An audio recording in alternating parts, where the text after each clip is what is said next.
pessoal é bom na música. Obrigado.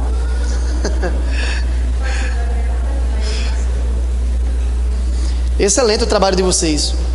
Os irmãos possam aí auxiliar para que vocês possam continuar levando a mensagem de Deus.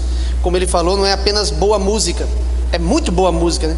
Mas não é apenas muito boa música, é uma pregação, é mensagem levada aos corações quebrantados que precisam ouvir a palavra de Deus. Também fortalece, né, os que já têm uma experiência com Deus.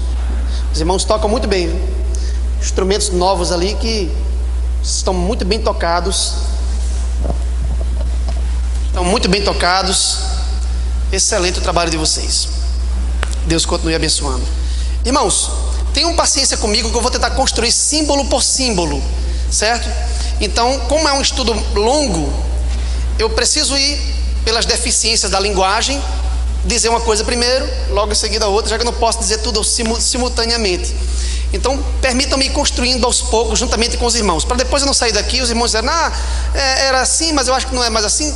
Eu quero que os irmãos por si mesmos verifiquem se o que nós estamos falando e mostrando aqui faz sentido. Por isso que toda hora eu paro e pergunto: estão compreendendo? Os irmãos concordam até aqui? Os irmãos estão adquirindo essa compreensão? E os irmãos vão confirmando aí, me dando um feedback, e a partir desse feedback eu vou avançando no estudo do Apocalipse, no estudo sobre esses poderes mundiais que se opõem a Deus e ao seu povo na história. Ok, o que é que nós já temos até aqui? O que temos até aqui é que João estabeleceu um símbolo composto através de uma arte literária chamada síntese alegórica. Ele sintetizou em um único símbolo as 4 bestas de Daniel, capítulo 7. Logo, a besta que João viu envolve todos esses poderes. A besta que João viu não é apenas o papado, mas envolve todos os poderes das bestas daniélicas. Pelo menos envolve o leão babilônico, o urso medo-persa, o leopardo grego, o monstro descritível romano e o chifre pequeno. Pelo menos. Qualquer pessoa que lê a descrição da besta no capítulo 13 vai perceber as características desses 5 poderes que já tinham sido mencionados em Daniel 7. Ok? Então, a besta é a síntese alegórica de todos os poderes que atuam nesse mundo caído. E as cabeças representam seus poderes hegemônicos ao longo da história, que atuam de modo sequencial e sucessivo, uma cabeça por vez, e a cabeça do momento representa um monstro inteiro em sua totalidade. Ok? E já conseguimos identificar 2 dessas cabeças. Uma, Ellen White nos diz claramente, é o papado, aquela que João viu atuando por 42 meses e ao término recebe um golpe de morte e depois ressuscitará. Não é isso? E sabemos que a cabeça que antecede imediatamente a esta é a cabeça representada pelo dragão no capítulo 12, ou seja, Roma imperial, Roma pagã. Então já temos Roma pagã e Roma papal. Se nós levarmos a sério o transfundo literário e cultural do livro de Daniel e a dependência de João para com esse transfundo literário, nós devemos acrescentar na besta também as outras potências daniélicas. Ok? Quais seriam as potências daniélicas? Babilônia, Medo-Pérsia, Grécia. Já temos Roma pagã e agora Roma papal. Ok? Então já teríamos 5 cabeças da besta. A questão, irmãos, é que a interpretação tradicional começa a sequência, começa a contagem com quem? Com o Egito. Depois vem a Síria. Aí a partir daqui começa a sequência igual a Daniel: Babilônia, Medo-Pérsia, Grécia, Roma pagã e Roma papal, que são 5 cabeças que nós sabemos que de fato faz parte da besta. Temos ou não temos certeza disso? De que pelo menos 5 das cabeças, 5 das 7 representam aquelas potências daniélicas: Babilônia, Medo-Pérsia, Grécia, Roma pagã e Roma papal. Disso temos certeza, não é?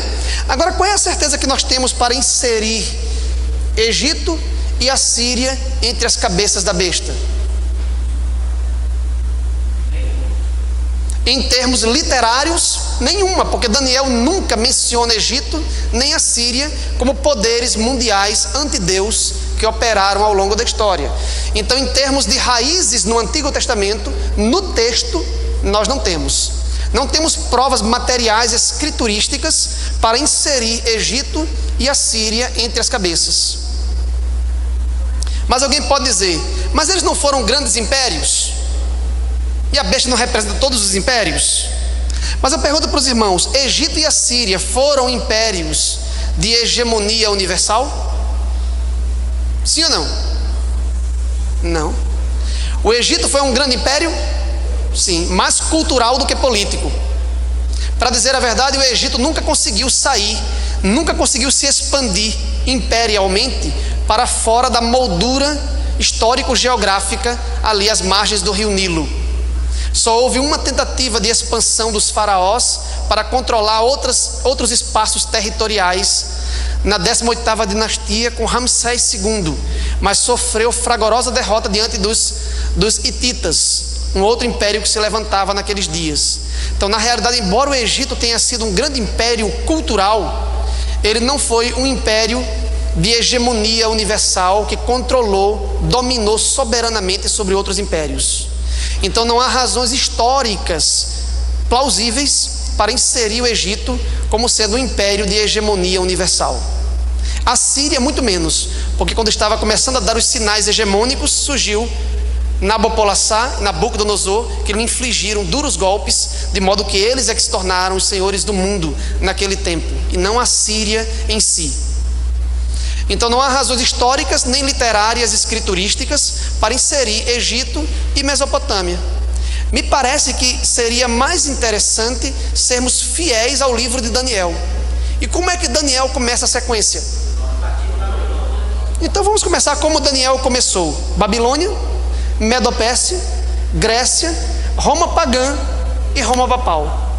Então, a cabeça que João viu mantendo o animal vivo, a cabeça do momento, a cabeça hegemônica que atuou por 42 meses e depois recebeu uma ferida de morte, foi a quinta cabeça da besta. Se nós seguirmos fielmente a sequência daniélica. Até esse ponto está claro? Aqui eu quero fazer uma crítica a uma outra teoria.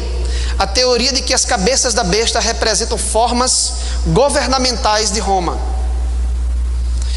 Algumas pessoas, alguns adventistas, hoje principalmente o movimento de reforma, ainda defende essa tese.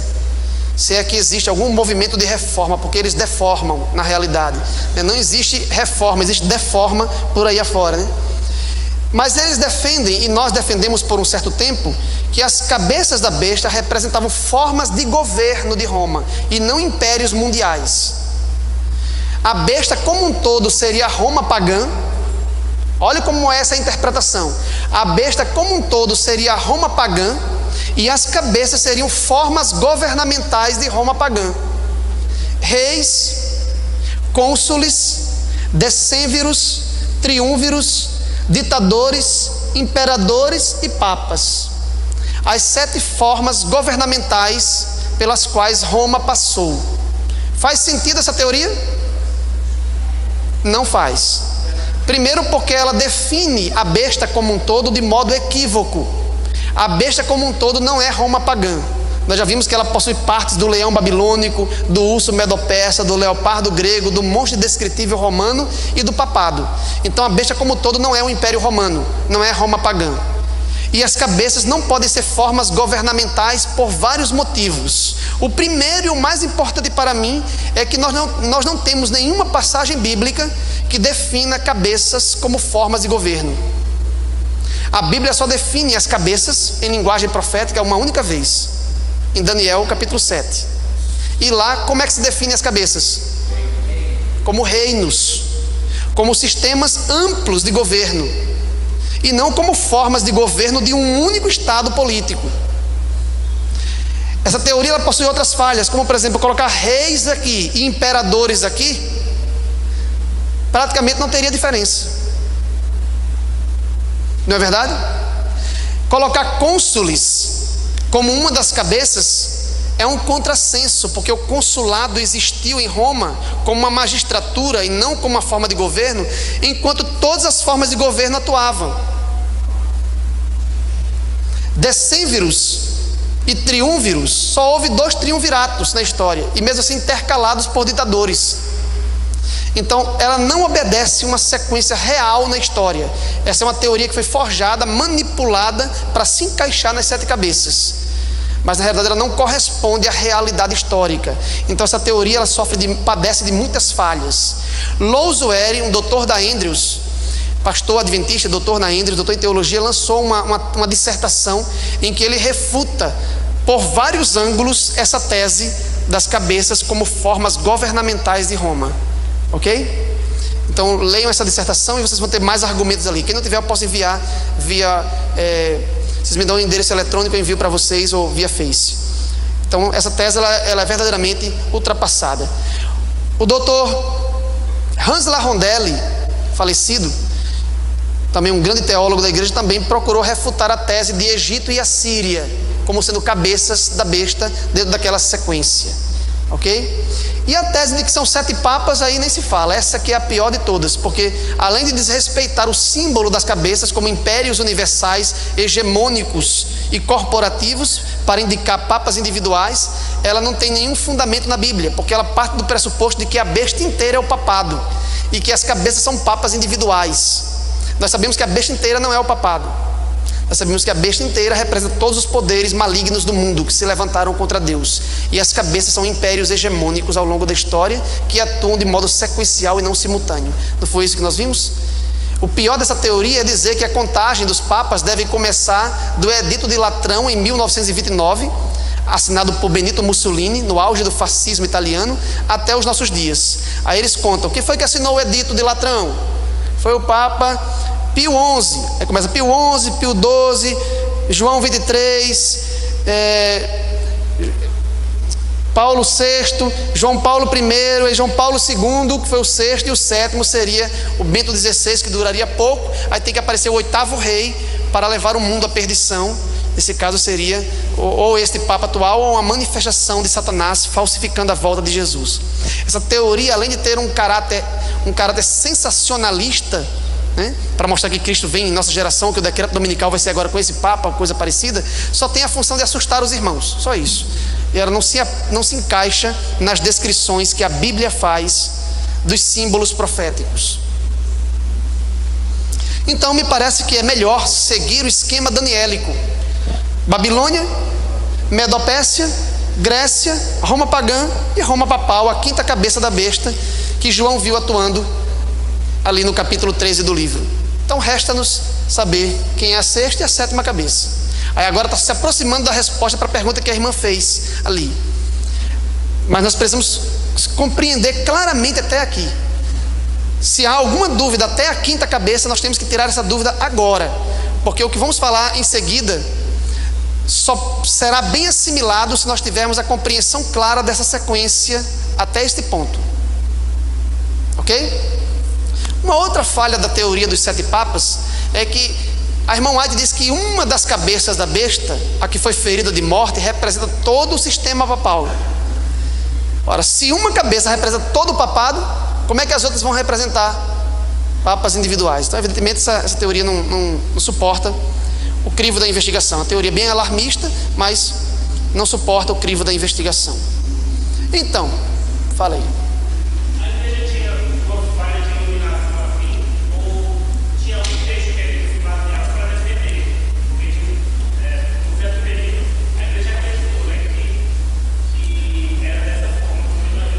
Ainda hoje acredita.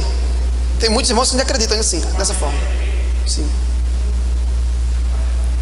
Muitos irmãos ainda acreditam dessa forma. Tem gente que acredita nas formas governamentais de Roma ainda, que é uma teoria que já foi ultrapassada, já foi defendido um ataque contra essa tese em uma tese de doutorado na Andrews, que é o maior centro intelectual adventista do mundo. Então, nós não temos que nos basear no que os irmãos dizem simplesmente, que muitas vezes os irmãos são meio que desatualizados, né? Nós temos que nos basear no que a mente pensante do movimento adventista no mundo tem falado sobre esses assuntos.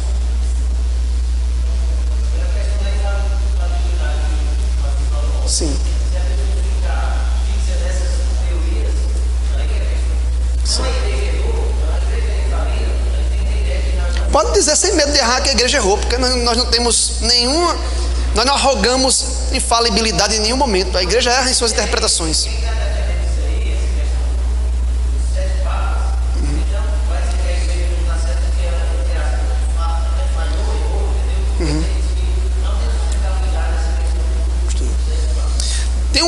que é inegociável, que são as 28 doutrinas, irmãos.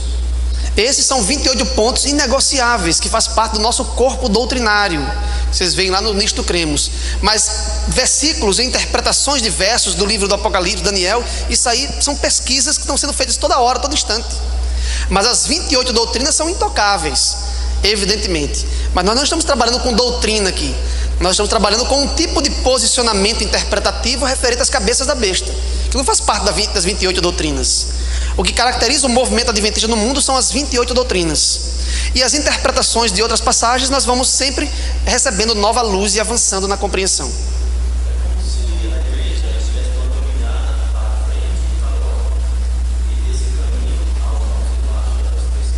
Sim. Intocável. Sim, os pilares, né?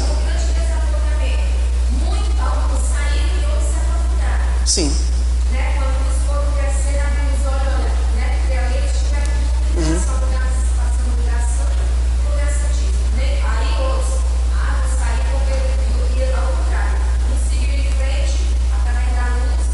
Isso, muito bem.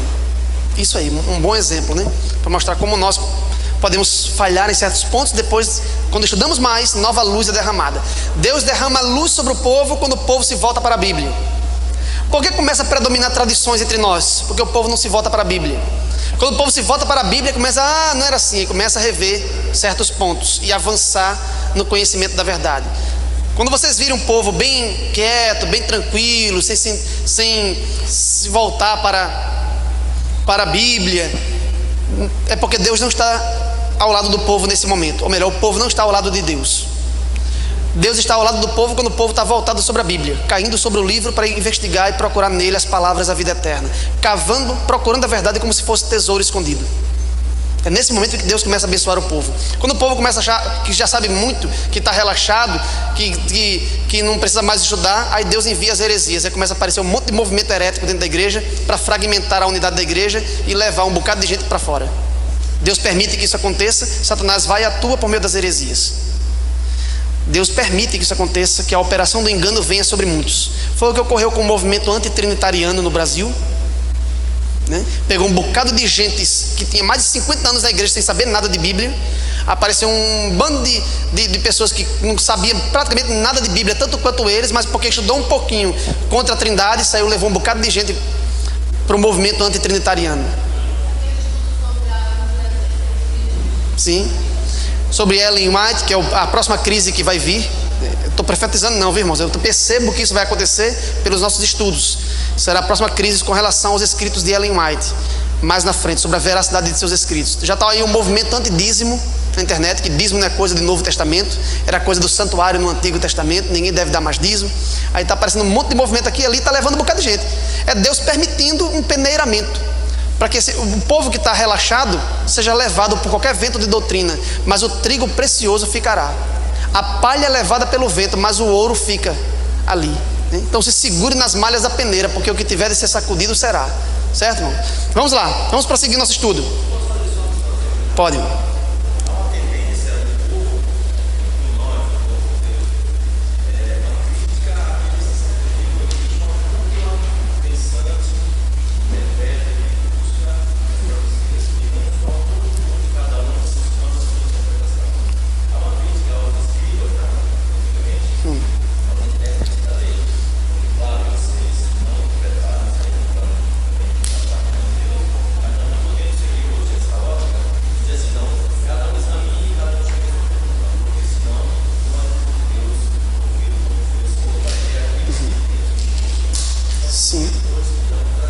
Sim, não é como na hierarquia católica nem dos escribas na sociedade judaica do primeiro século. Na realidade é porque nós muitas vezes temos tantas funções. A irmã ali é nutricionista, o irmão ali é médico, o irmão ali é engenheiro, tem tantas funções que eles não têm como dedicar a vida inteira à investigação profunda do texto.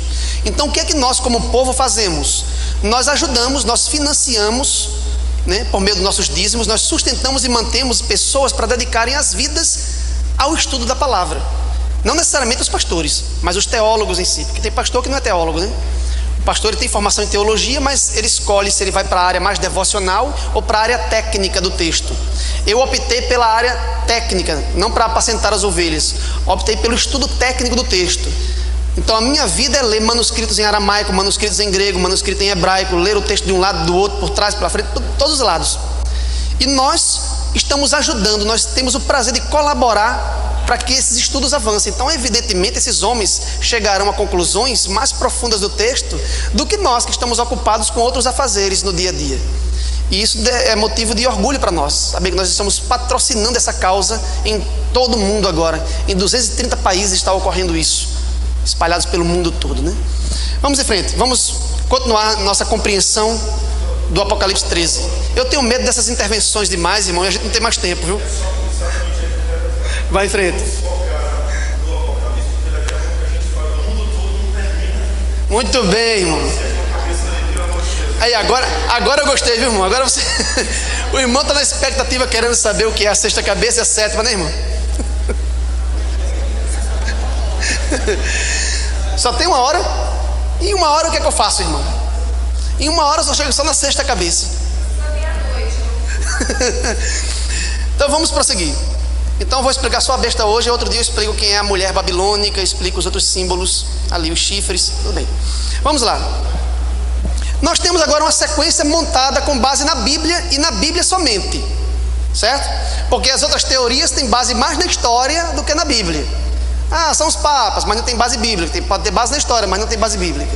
Agora nós temos uma teoria que está baseada na Bíblia e que tem correspondência também histórica secundariamente, não é isso? Não é ler a história e com as lentes da história voltar para a Bíblia, não. É ler a Bíblia e com as lentes bíblicas entender a história. A história sem a Bíblia é um enigma, um monte de acontecimentos desconexos, sem sentido, que não caminha para lugar nenhum. Mas mediante a Bíblia você percebe o sentido da história. Olhando agora para essa sequência montada pela Bíblia, qual é a sequência? Qual é o sentido da história? Nós temos Babilônia, Medopérsia, Grécia, Roma pagã e Roma papal. Qual é o sentido da história agora? A gente vê até aqui 5 sistemas totalitários. Tem algum poder democrático, republicano aqui? Não. Só temos sistemas absolutistas de poder. Concordam? Qual é a principal característica de um sistema absolutista e totalitário? O desrespeito à liberdade de expressão, à liberdade religiosa, à liberdade de consciência. A imposição de suas normas e a punição por meio do braço civil sobre aqueles que não cumprem as normas estatais ou do sistema religioso predominante. É isso que caracteriza um sistema absolutista. E nós temos cinco sistemas absolutistas na história. O que é isso? É o homem querendo se tornar o líder sobre todos os outros homens e impor uma unidade em seu governo. A quem pertence esse atributo, essa característica de governar sobre todos?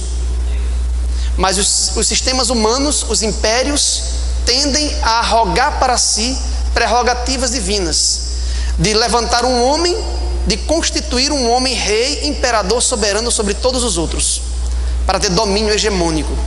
E é o que as cabeças da besta arroga para si. Prerrogativas, atributos que pertencem exclusivamente a Deus, que é a soberania universal. Mas todos eles procuraram soberania universal. Todos eles fundiam o elemento religioso pagão com o elemento político. Na Babilônia não havia distinção entre o sacerdote e o imperador, nem na Medopérsia, nem na Grécia, nem em Roma pagã e nem em Roma papal.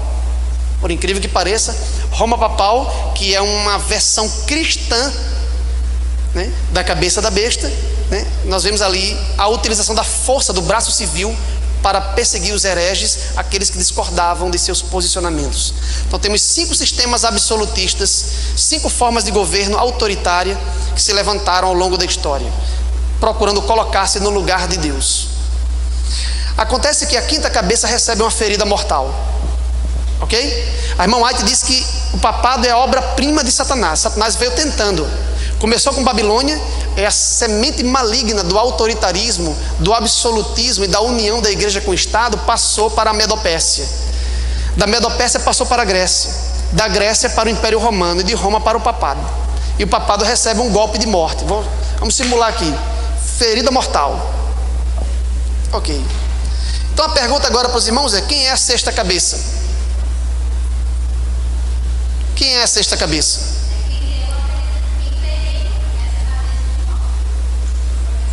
A irmã nos deu um princípio interpretativo excelente. A cabeça que se levanta hegemonicamente é aquela que aplica o golpe de morte na cabeça anterior. Quem foi que aplicou o golpe de morte na Babilônia, que era a primeira? Não foi a Medo-Pérsia? E não passou ao cenário da história como a próxima cabeça hegemônica? Quem aplicou o golpe de morte na Medo-Pérsia? Não foi a Grécia? E se tornou a próxima cabeça do momento? E assim sucessivamente? Quem foi que infligiu o golpe de morte no papado? Quem?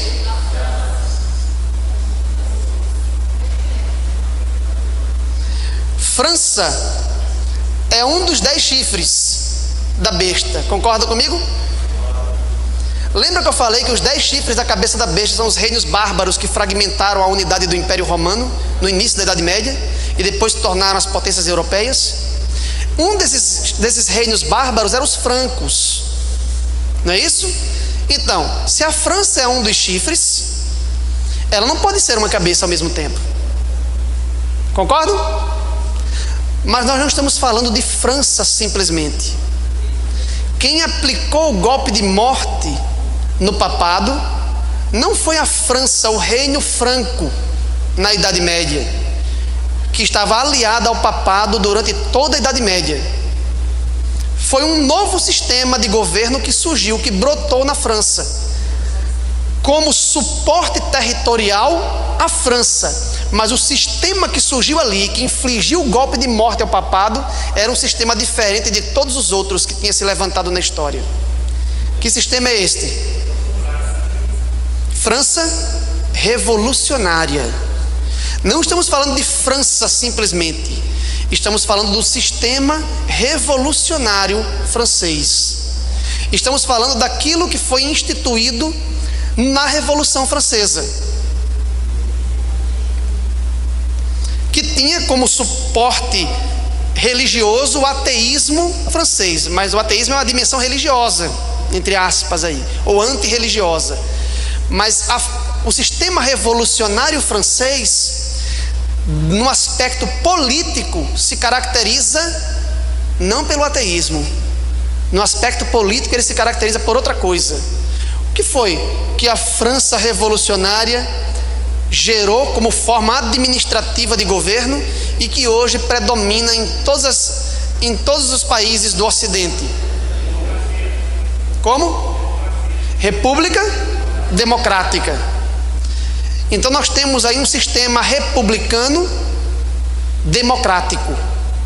Qual é o principal pilar da república? Separação entre igreja e Estado. Os que vieram antes, havia separação? Mas a França revolucionária infligiu um golpe no antigo regime, no regime absolutista. Destronou o rei, instituiu uma república, separou administrativamente os estados da federação, separou o elemento religioso do elemento político, pôs um fim às perseguições e exaltou os direitos do homem, na declaração sobre os direitos do homem, lá na época da França revolucionária. A busca pelos direitos humanos e a liberdade de expressão e a liberdade religiosa. Isso é a sexta cabeça? Vou ler uma passagem de Ellen White para os irmãos verem um ponto interessante aqui. Antes de eu ler Ellen White, deixa eu ler uma passagem de Apocalipse. Apocalipse 11. Esse é o ponto mais importante dessa discussão, viu, irmãos? Então redobrem a atenção. Quem tiver com sono aí, desperte. Desperte e redobre a atenção. Tem gente que abriu um olho tão grande agora.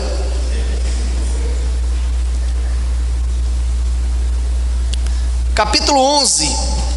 Eu não tenho tempo para comentar com vocês verso por verso o capítulo 11. Voltarei outra vez.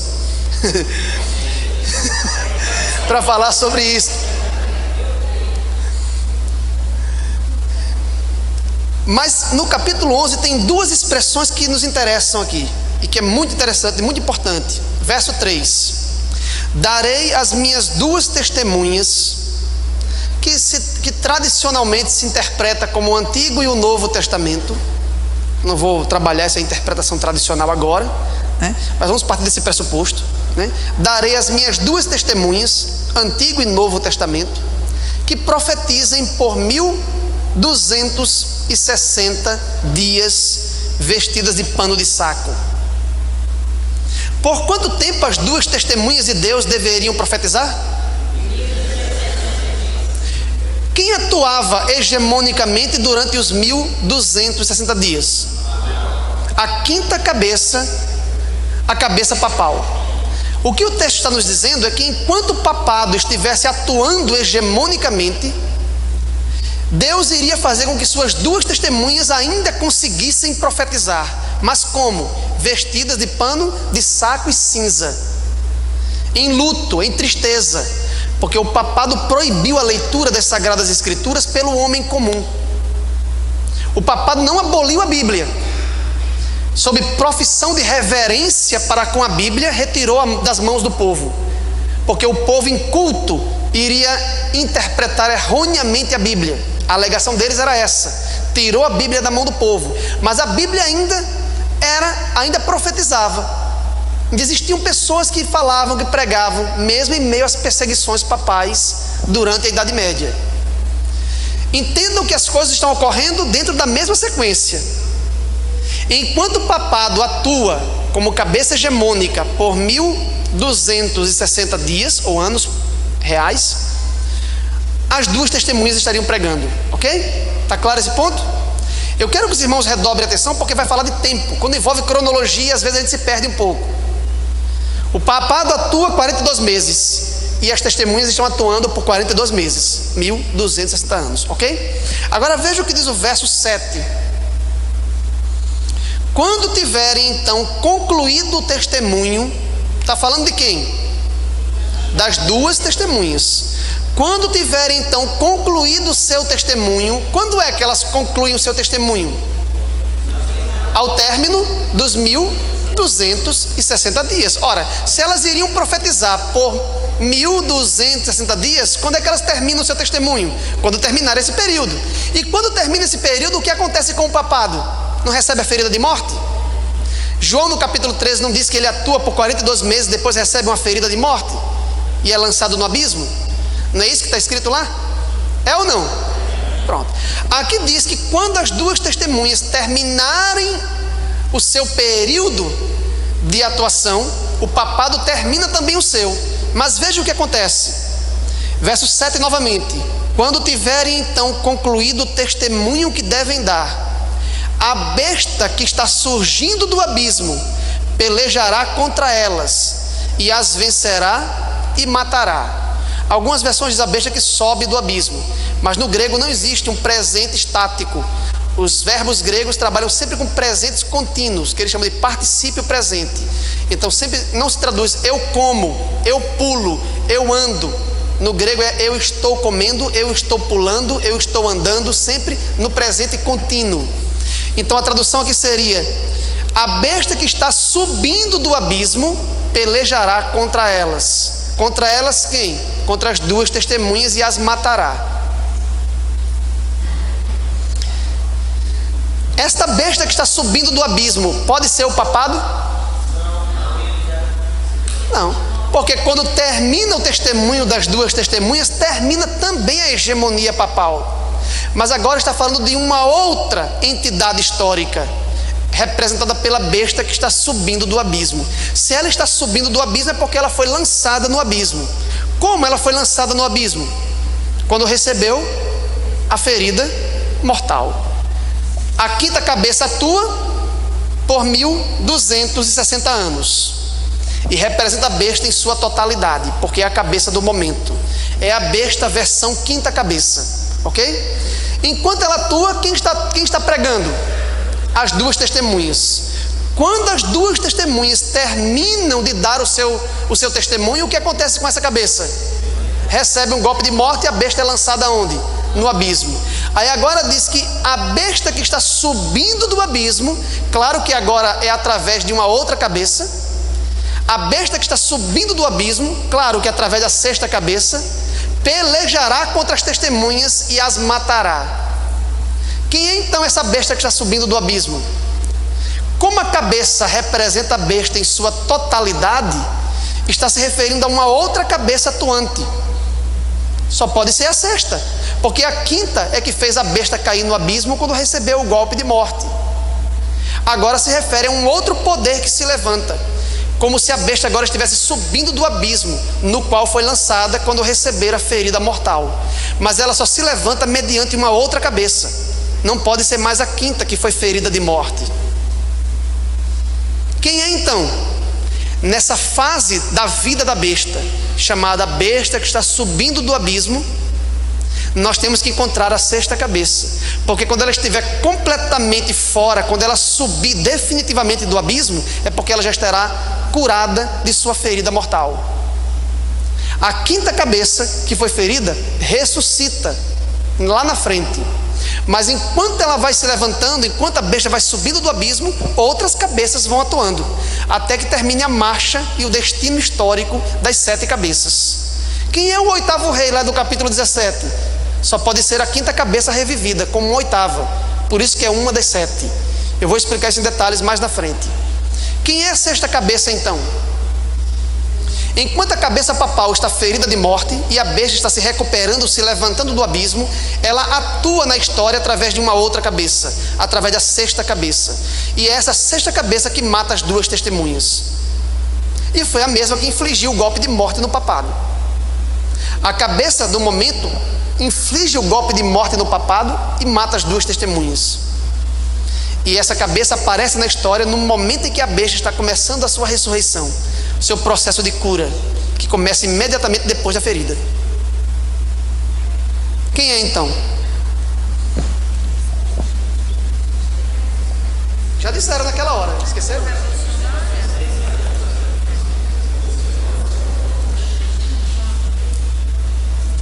Texto importantíssimo do Grande Conflito, para vocês fazerem um link cronológico, a passagem, a transição entre a quinta e a sexta cabeça. Veja o que Ellen White diz aqui. Página 268, Grande Conflito, capítulo intitulado A Escritura Sagrada e a Revolução Francesa. Já deu uma dica, né? Acho que eu não vou nem ler mais, que já disse, mas eu vou ler assim mesmo. Página 268, capítulo intitulado A Escritura Sagrada e a Revolução Francesa. Terceiro parágrafo da página 268, ela diz: quando acabarem ou estiverem acabando o seu testemunho, as 2 testemunhas, olha o comentário que ela faz. O período em que as 2 testemunhas deveriam profetizar, vestidas de saco, finalizou-se em 1798. Quando? Quando foi? O que ocorreu nesse período? Ferida mortal sobre a cabeça papal e a ascensão da França revolucionária. Não é isso? Vamos em frente. Aproximando-se elas do termo de sua obra em obscuridade, elas, as 2 testemunhas, deveria fazer guerra contra elas o poder representado pela besta que sobe do abismo. É um outro poder. Vamos em frente. Em muitas das nações da Europa, os poderes que governaram na igreja e no Estado foram durante séculos dirigidos por Satanás por intermédio do papado, durante séculos. Aqui, porém, se faz referência a uma nova manifestação do poder satânico. A besta que está subindo do abismo não é o papado, é uma nova manifestação do poder satânico. Quem é? Ela continua.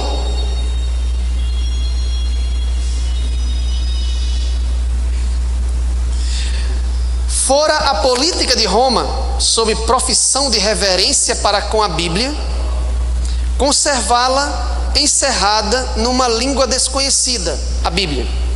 ocultando-a do povo. Sob seu domínio, Roma papal, as testemunhas profetizaram, vestidas de saco, mas um outro poder, olha o que ela está dizendo, mas um outro poder, a besta do abismo, deveria surgir para fazer guerra aberta e declarada contra a palavra de Deus. Quem é esse poder? Ela está dizendo que o papado, embora tenha perseguido o povo e tenha tirado a Bíblia da mão do povo, o papado não foi contra a Bíblia. Ele tirou a Bíblia da mão do povo, mas ele não destruiu a Bíblia. Mas esse outro poder que se levantaria, se levantou para destruir a Bíblia, para matar as duas testemunhas. Quem é esse poder? Aí ela fala um bocado de coisa aqui. Aí lá no finalzinho da página 269, ela diz: essa profecia teve exatíssimo e preciso cumprimento na história da França. Na história da França. E agora, irmãos? A besta que está subindo do abismo e que atua na história mediante a sexta cabeça e que inflige o golpe de morte na quinta, que é o papado, e que agora se levanta para matar as duas testemunhas por meio de um ateísmo generalizado para aniquilar a palavra de Deus, é a França revolucionária. Não a França como um chifre, o reino dos francos, mas um novo sistema que aparece ali. E Ellen White diz que é uma nova manifestação do poder satânico. Então já sabemos quem é a sexta cabeça, irmãos. Quem é? França revolucionária. Mas será que é apenas o Império Napoleônico, a França revolucionária simplesmente? Ou todo o modelo de administração e de governo que ela espalhou por meio da onda revolucionária para o Ocidente? É uma nova manifestação do poder. Por que uma nova? Porque as 5 primeiras eram absolutistas e totalitárias e que desrespeitavam a liberdade de consciência. Mas esse novo poder que se levanta é democrático, respeita os direitos humanos, direito de expressão. A gente acha bom, né? Os direitos humanos, a república, a democracia é uma grande vitória. Não é assim? Porque o sistema totalitário, autoritário, absolutista, que desrespeita a liberdade de consciência, foi ferido de morte. Está em estado de postergação, se levantando do abismo. Mas enquanto isso, Satanás continua operando na história através das repúblicas democráticas. É uma nova manifestação do poder satânico. Satanás percebeu que o tempo moderno, a idade contemporânea estava surgindo e não tinha mais como ele manter um sistema autoritário de governo. E o que é que ele faz então? Ele desperta nova forma de governar. Uma forma mais light de governo, né? Uma forma democrática. Os direitos humanos, liberdade de expressão, separa a igreja do Estado. A gente pensa que Satanás não opera através dessas formas também. Mas veja o que os direitos humanos estão gerando no mundo. O excesso de direitos descabido para minorias étnicas, para o povo de um modo geral, tem sido muito mal utilizado nesses últimos dias. As formas jurídicas, o direito tem aberto tantas portas que está se tornando quase insuportável a vida no Ocidente.